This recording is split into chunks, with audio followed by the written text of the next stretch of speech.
We have a quorum, so we're going to begin. I think maybe, Rich, could we take it month by month? Just do a quick overview first of where we are in November. Sure.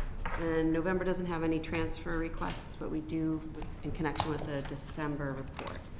So I guess for now, we'll just review the financial reports and then go through the budget transfers. So if we could start with November, maybe you just give us a quick overview of where things are. Good morning. Good morning. We'll wait till you sit down. Hey. Give it a second for John. Yeah, just get Jack. Yeah, we'll just wait a second. Morning, Jack. You don't have that. No, I don't. Beat me to that. I tell you, St. Baldrick's. Sorry, we're just pausing for a I sec. feel like you guys have a sixth sense on the top of your head. Oh yeah, please, thank you. Do you want a packet? Sure. I mean, I looked at the stuff and I have it on my phone. It's easier to see.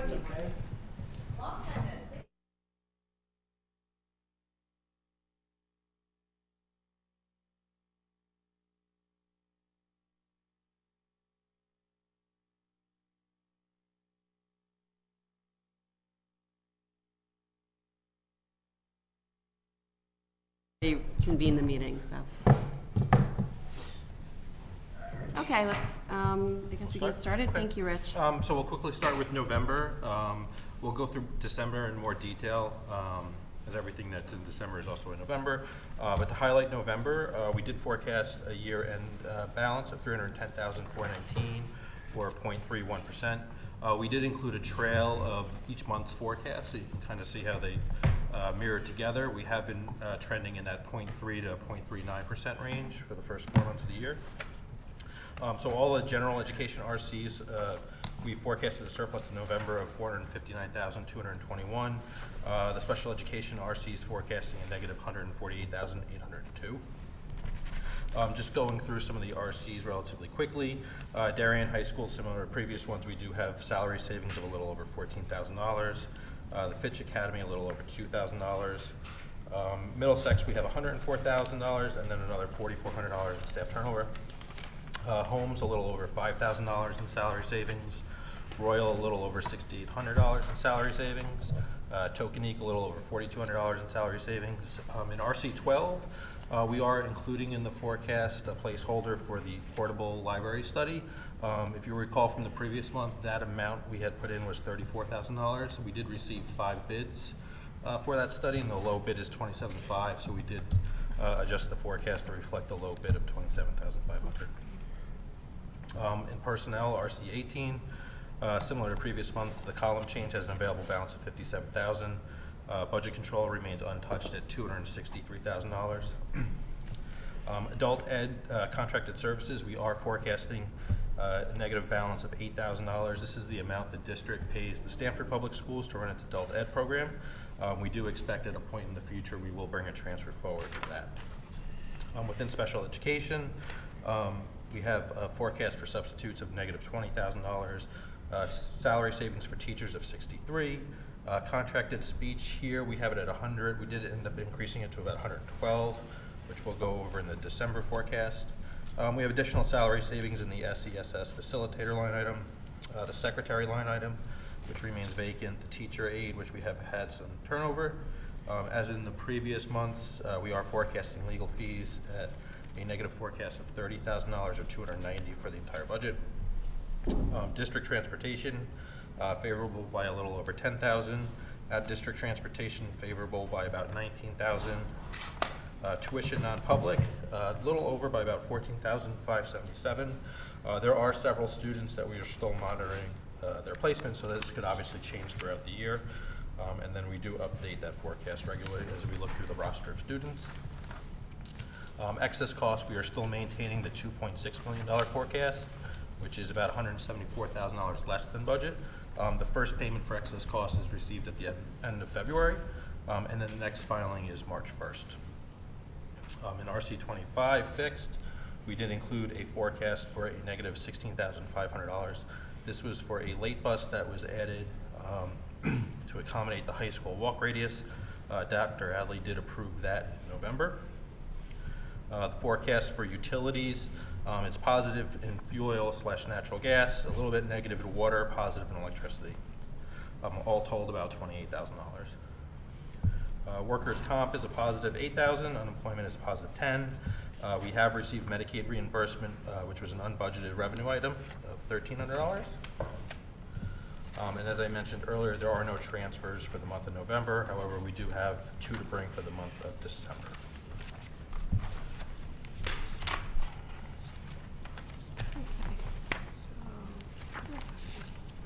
Does anyone have any questions on the November report? This is really for you, Dr. Adley. The adult education contracted services negative forecast, is there something, trend-wise we're seeing? Has anything changed? Or is just a variance in the number? So it's really a variance in the number. Part of it is in this area, Stanford really is the only district that runs it. Norwalk used to run it. They closed their program this current year. So for municipalities that contract out to another district, you're really pretty much going to Stanford in this area. Okay, so there's not a change in the population? No, it's really just the options available. Thank you. And then on the, sorry, I have another, but Sure. on the busing. So we talked a little bit about it last night. You know what, Jill, I'm sorry, since that transfer is going to appear in December, do you want to want put it to hold there? off, and then we can have a more robust discussion, I think, Sure. in connection with the transfer? Sounds good. Would you mind holding your question? Okay, I just have a couple as well, so, I just think when we start talking about the transfer, it makes more sense to talk about it then. Sure. That's good. Okay, thanks. Anything else on November? And I asked this at the meeting last week, so that legal thing is that the billing for the negotiation So process is not come So the through legal yet? forecast is for special education. We have not yet received the negotiations. We've only gotten about 4 months of invoices, which really only take you to about October. Right. So we would expect any time now to get the billing for negotiations, which really happened in October. Okay, thank you. Just along those lines, I think it's in a different line item, but what about for litigation and that sort of thing? Where does that billing stand? So that would be legal fees in RC 16. It, in part depends on the litigation, whether it's covered by KERMA or not. If it's covered by KERMA, you'd have your deductible that you would have to pay. So as of right now, we haven't adjusted the RC 16 legal fee forecast. We'll probably have a better idea once we get more bills in, because there is a lag in how Shipman and Goodwin bills. At this point, we're not really comfortable either increasing or decreasing that forecast. So a few months? Probably a few months, yeah. Anything else on November? Okay, then we can shift over to the December report. Rich, do you want to just give us a brief overview? It looks like not much has changed. I think for me, the one thing that I was focusing on was the contracted services and the increase there, and of course the transfer that's related to that. Yep. So maybe just a Quick overview. whatever's changed Sure. from November to December. So we are forecasting a year-end balance of $335,669, or 0.34%, so slightly more favorable than the previous month. So really the biggest couple of changes, so in Darien High School, we did indicate there is salary savings of $30,484 for a vacant secretarial position. That position is recommended to be eliminated in the fiscal 21 budget. So if that were to stay, we're assuming we're not going to fill it for this fiscal year, so that $30,000 would be available. Going through everywhere else, all the salary savings within the schools remain the same. As I mentioned, maintenance for the consulting services for the portable, we left it to $27,500. Within special education, we did slightly increase the contracted speech line for a negative variance of $112,400. This is one of the transfers for board approval for the month of December.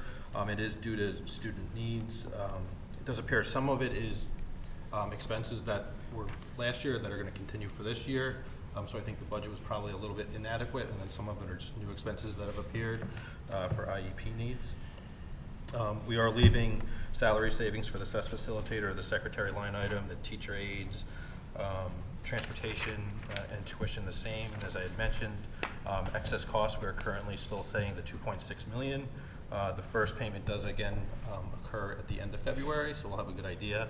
And then the second filing for the year is March 1st, so that's our opportunity to capture anything that changed from the December 1st filing between December 1st and March 1st that may increase or decrease. And then in that time, we'll have a better understanding of what the entitlement cap will be. As mentioned last night, and then in the report, we are saying about 73.5%. We do have a transfer for the late bus for $16,500. That does assume the late bus stays for the whole year. Utilities are roughly the same, and then Medicaid reimbursement is slightly higher. It went from about $1,300 to $1,900, so an extra $600 or so. But other than that, it's largely the same, so the balance is the $335. Assuming that the transfer for contracted speech is approved, the deficit within special education would shrink slightly. We are recommending that the transfer is covered by salary savings that are accrued. So there is a vacant position within special education for a secretary position. That position is also recommended not to be filled in the fiscal 21 budget. So we're assuming that we will not fill it for this school year, so that balance would be available. And then we have just salary savings for teacher aides. So the hope is obviously to not touch anything that would materially impact the school district. And then a little bit from the SES facilitator salary savings, and then a portion from column change. $17,000 of that $56,000 balance.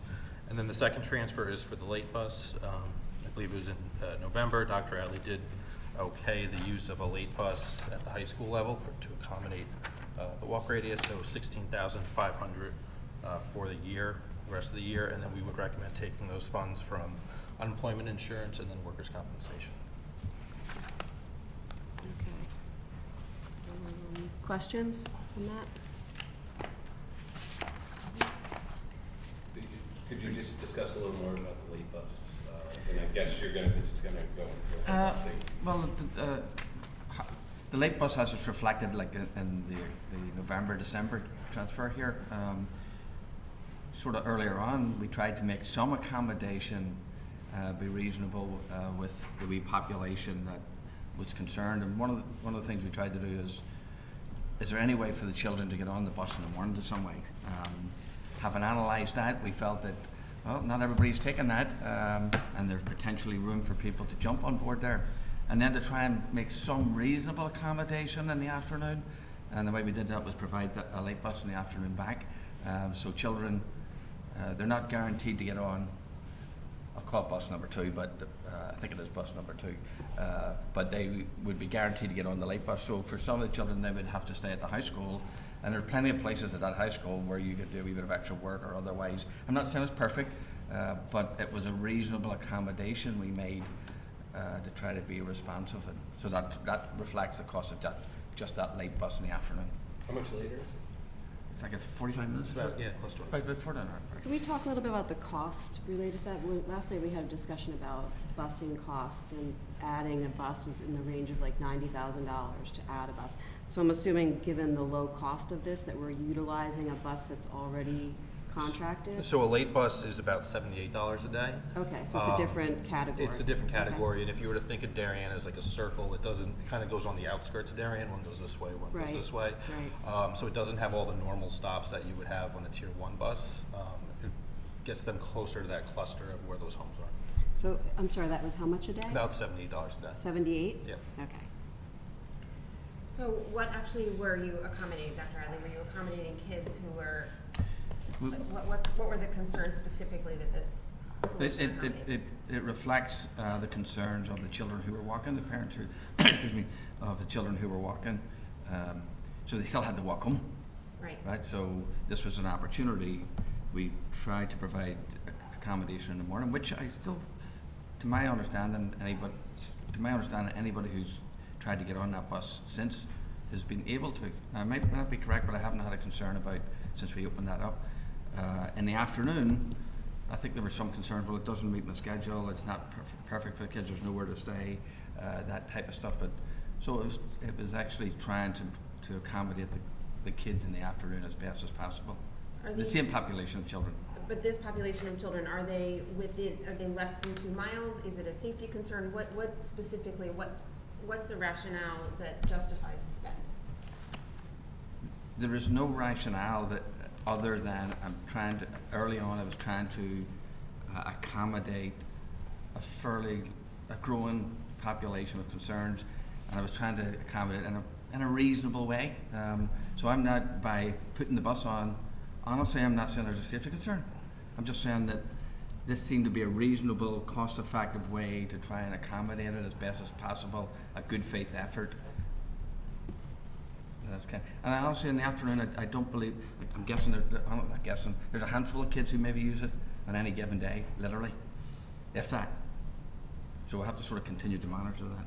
So this is gonna be part of the overall discussion that you plan to bring to the board in early February? Would this be incorporated in that busing review, or?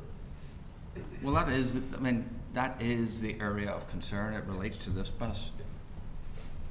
Thank you. So I'm sorry, so I just did a rough calculation of $78 per day, 180 school days, and that comes out to $14,000, so I'm just wondering what the differential could be? I'll double check on the price. Okay. The 16.5 was roughly from, I think there's 2 late buses actually, because you're Okay. going one side to the other side. But I'll double check, because we ended it mid-November, and then the assumption is we're gonna keep it at the end of the school year through June. Okay, you would check on that. Anything else on the adding of the late bus questions? Of course, you can bring up questions and concerns at the meeting on Tuesday as well. And then the other transfers related to contracted speech, which we've seen continually grow throughout the year, and I'm hoping we've seen it at a point now where it's stabilized. Do you think that we're at a point now that we're a pretty good predictor of where we're gonna end up at year end, or do you anticipate more increasing costs? So the transfers reflect all the contracts that are in place for students, student services through the end of the year. However, if an IEP or PPT takes place and additional speech services are needed for a student where there's not a contract in place, that could add additional costs as the year progresses, but we don't have any at this point. So anybody who's currently receiving services and would need them through the end of the school year is reflected, Okay. but not if something happens, let's say in February or March for students.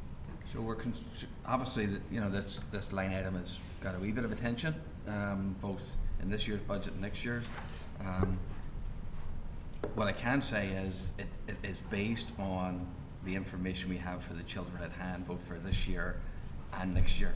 I can understand some concern about that potentially, but I can't really go beyond justifying, Right. Based on the needs. I'm confident. You're fairly comfortable Yeah, where, I'm confident where we with are now, based on the student population we have currently. And this is contracted speech, so there's still capacity with our speech therapists that are in-house. It's just this contract. this is Just a little contract, bit, yeah, a little speech. bit different. Yes. The service provider.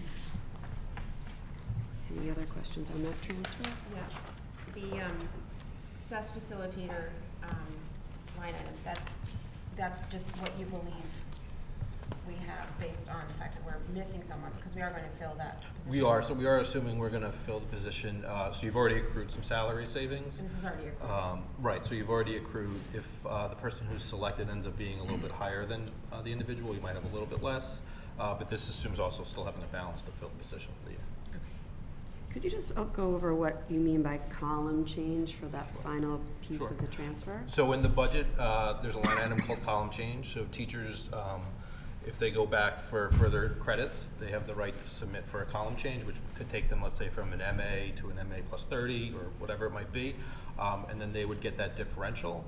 So no expense ever gets posted to column change. So if a teacher, let's say at the high school, submits for a column change, takes the classes and the credits, it's approved, and they make that change from, let's say, MA to MA 30, there would be an adjustment from column change to that teacher line item. So if it's a math teacher to the math teacher line item, based on the teachers who have submitted and who are approved, we know we have about $57,000 available. That would not be adjusted to a teacher line item.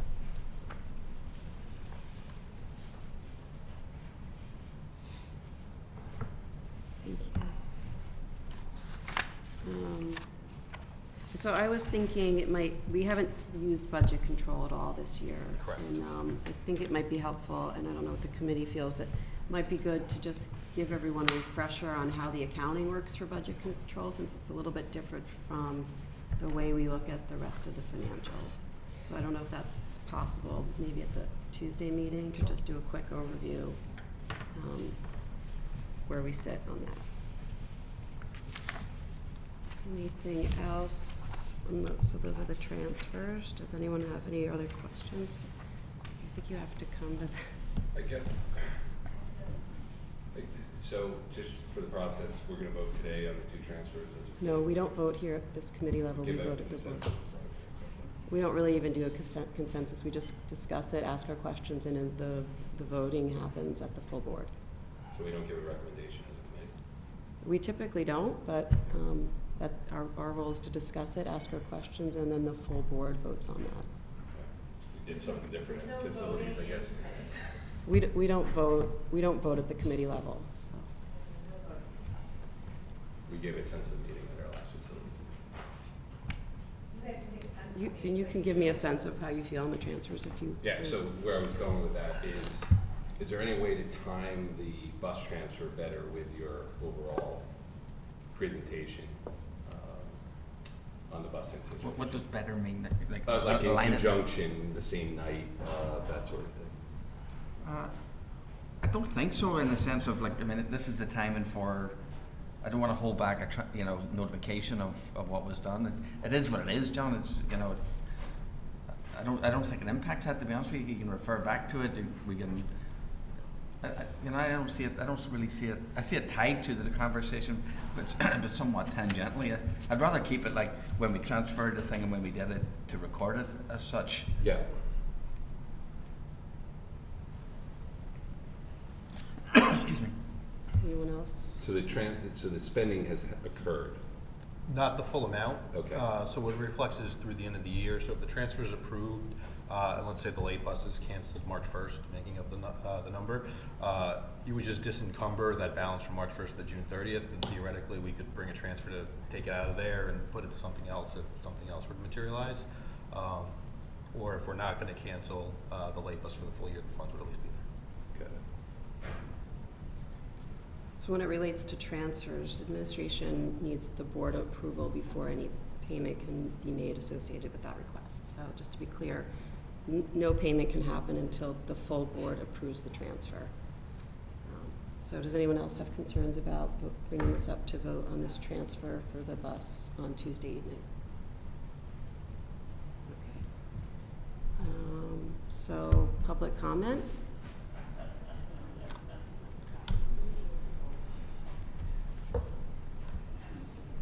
No.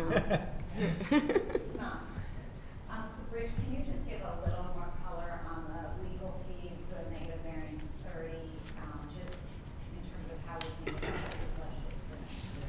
Sure. So for next year, we did get notified by Shipman and Goodwin that rates are going up. So that's primarily where the budget increases for next year. The rate increases depends on who's being used. It ranges anywhere from 6% to 17%, depending on the individual, and that also applies to RC16 district administration. So that's predominantly where. So while it's an increase, when you take into the rates, it's actually not so much an increase. It's less usage, but a higher rate. Got it. Thank you. Thank you. Rich, can you then talk about the variance in special education? Sure. I use the buzzword trend. These days. So there is a trend. It is a little bit cyclical. You see it a little bit lighter in the summer months. We are picking up an extra month of payment this year. So typically you would have 12 months of legal fees. Last year only 11 were expensed. So this year there will be 13 payments.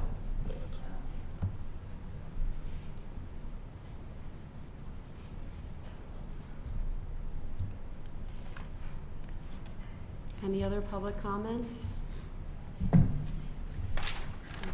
Motion to adjourn? All in favor? Okay, thank you.